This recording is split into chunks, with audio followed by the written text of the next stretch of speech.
వేలాది మంది ఆర్టీఐ కార్యకర్తలు, పౌర సమాజంలో నాయకులు, పాత్రికేయులు నిరంతర శ్రమ చేస్తున్నారు.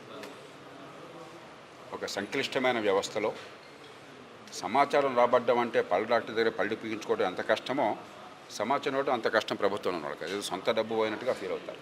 ఎందుకంటే అధికారాన్ని అనుభవించిన అలవాటైనటువంటి యంత్రాంగం, ప్రజలకు జవాబుదారీగా లేనటువంటి యంత్రాంగం, ప్రజలు న్యూసెన్స్ అనుకునే యంత్రాంగం. మన ప్రజాస్వామ్యం బాగా వీళ్ళునుకోవాలి ఇంకా బలంగా. అలాంటి యంత్రాంగంలో ప్రజలకు జవాబుదారీగా చేయడం అనేది ఒక్కరోజు జరగదు. నిరంతర ప్రయాస కావాలి. ముందుగా ఆ ప్రయత్నాన్ని చేస్తున్నటువంటి ఆర్టీఐ కార్యకర్తల్ని, పౌర సమాజ నేతల్ని మనసారా అభినందిస్తున్నారు. ఈవేళ ఇతిహాస్ వాళ్ళ బృందం RTILibrary.in అన్న పేరుతో ఒక మంచి వెబ్సైట్ని ప్రారంభించారు. టెక్నాలజీ ఎప్పుడైతే అందుబాటులో ఉందో ప్రతి ఒక్కళ్ళు అదే శ్రమ పడాల్సిన అవసరం లేకుండా మీరు పడ్డ శ్రమ నాకు ఫలితాలను ఇస్తుంది, సమాజం మొత్తానికి ఫలితాలను ఇస్తుంది. కాబట్టి మంచి ఆలోచన. ఎవరు సమాచారాన్ని ఈ చట్టం కింద పొందినా కూడా దాన్ని అందరికీ అందుబాటులో తీసుకురావడం అని చెప్పి ఇవాళ సాధ్యం కాబట్టి దానికి ఏర్పాట్లు చేస్తున్నారు. ఆసక్తికరంగా ఎంగేజ్ చేయడం కోసం అని చెప్పని మరి మంచి సమాధానం రాబట్టి ఎక్కువ మంది ఆదరణ పొందితే లైక్స్ రూపంలో వారికి ఒక రివార్డులు ఇవ్వడం, అంటే ఏదో ఒక రూపంలో ప్రజలను ఎంగేజ్ చేయడం. కేవలం కొద్దిమంది ఈ చట్టం గురించి అర్థమైన వాళ్ళు పనిచేయడం కాకుండా మనందరం కూడా పౌరులంగా, తుది సార్వభౌములంగా, పన్నులు కట్టే వాళ్ళంగా, ఓటు వేసే వాళ్ళంగా మనం తెలుసుకోవాల్సిన బాధ్యత ఉంది.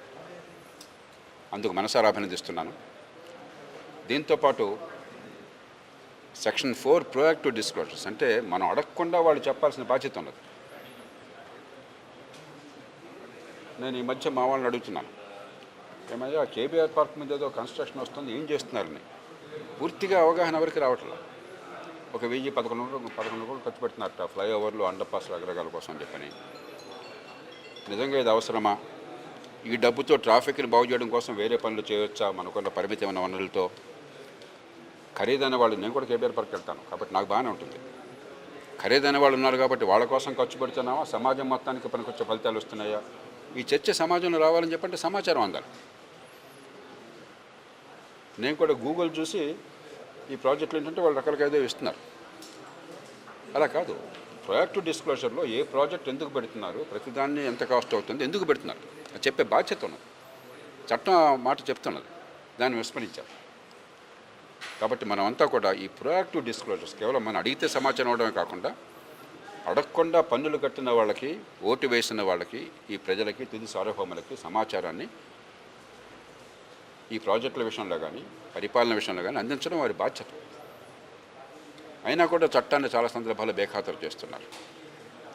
కాబట్టి ప్రొయాక్టివ్ డిస్క్లోజర్స్ మీద బాగా దృష్టి పెట్టమని కోరుతున్నాను. ప్రభుత్వంలో ఉన్న నాయకుల్ని, ఉన్నతాధికారుల్ని కోరుతున్నాను. మీకు సంకల్పం ఉన్నా కూడా పాలనాంతరంగా సహకరించాలని నాకు తెలుసు, కానీ బాధ్యత మీకున్నది.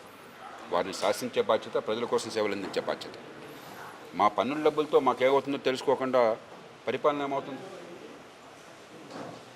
కాబట్టి ప్రొయాక్టివ్ డిస్క్లోజర్స్ దృష్టి పెట్టండి, అడగకుండానే సమాచారం దృష్టి పెట్టండి.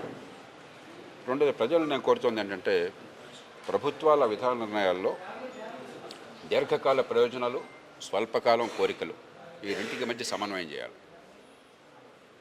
ఇవాళ ఉదాహరణకు రోజుకు 1000 కోట్ల రూపాయలు మనకి నష్టం వస్తున్నది ఈ డీజిల్, పెట్రోల్లో, అలాగే కుకింగ్ గ్యాస్లో. మనం పెట్టే ఖర్చు, మనం ప్రభుత్వం లేకపోతే ఈ కంపెనీలు పెట్టే ఖర్చు, మనం వాళ్ళకి చెల్లించేటువంటి డబ్బు, ఈ తేడా 1000 కోట్లు రోజుకుంటున్నది. ఈ 1000 కోట్లు ప్రధానమంత్రి జేబుల్లోంచి, ముఖ్యమంత్రి జేబుల్లోంచి రావట్లా, మన పన్నుల డబ్బుల్లోంచి వస్తుంది. ఆ పన్నుల డబ్బు రకరకాల ఖర్చు కావాలి. ఈ రూపంలో ఖర్చు కావచ్చు, మనకు మంచి ప్రమాణాల విద్యకి, ఆరోగ్యానికి ఖర్చు కావచ్చు, మన మౌలిక సదుపాయాలకు, జాతీయ రహదారులు కావచ్చు, మంచినీళ్ళు కావచ్చు, వరద నీటి పారుదల కావచ్చు, మురుగునీటి పారుదల కావచ్చు, పోర్ట్స్ కావచ్చు, మరొకటి కావచ్చు, దేశ ఆర్థికాభివృద్ధి కోసం ఖర్చు పెట్టచ్చు. అంచేత అర్జెంటుగా అన్నీ మనకు వస్తాయని చెప్పి అనుకోకుండా మన పన్నుల డబ్బులు సద్వినియోగం కావటం ఎట్లా?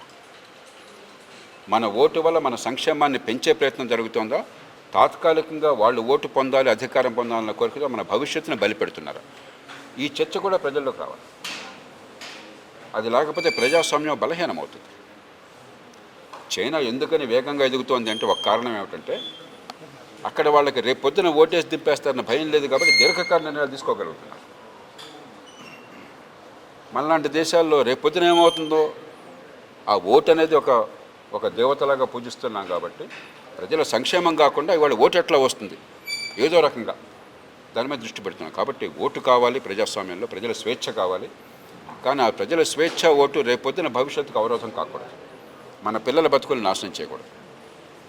ఆ చర్చ వస్తుందని మనసారా ఆశిస్తూ ఈ బృందాన్ని, ఈ చక్కటి ప్రయత్నాన్ని పౌర సమాజం నుంచి ఎలాంటి విజ్ఞతతో ప్రయత్నం చేయాలో టెక్నాలజీ ఉపయోగించి ఆ ప్రయత్నాన్ని చేస్తున్నారు, వారిని మనసారా అభినందిస్తూ వీటిని ఉపయోగించుకోండి.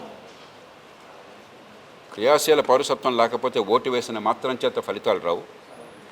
ఓటు కేవలం మన అధికారాన్ని తాత్కాలికంగా వాళ్ళకి కట్టబెట్టాం, పన్నులు కడుతున్నాం.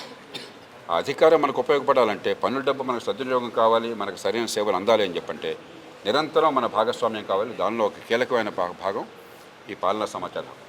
కాబట్టి ఇదేదో ఆర్టీఐ కార్యకర్తలు పట్టించుకుంటూ అనుకోకుండా ప్రతి ఒక్కళ్ళు పట్టించుకునే అవసరం ఉన్నది. కనీసం విద్యావంతులు, కాస్త కూస్త అవగాహన వాళ్ళు కాస్త పట్టించుకోండి. బోరింగ్గా అనిపించినా కూడా కొంత సమయాన్ని ఇవ్వండి, కొంత శక్తిని కేటాయించండి. ఖచ్చితంగా కాలక్రమేణా మన పాలనని, రాజకీయాన్ని బాగు చేయొచ్చు.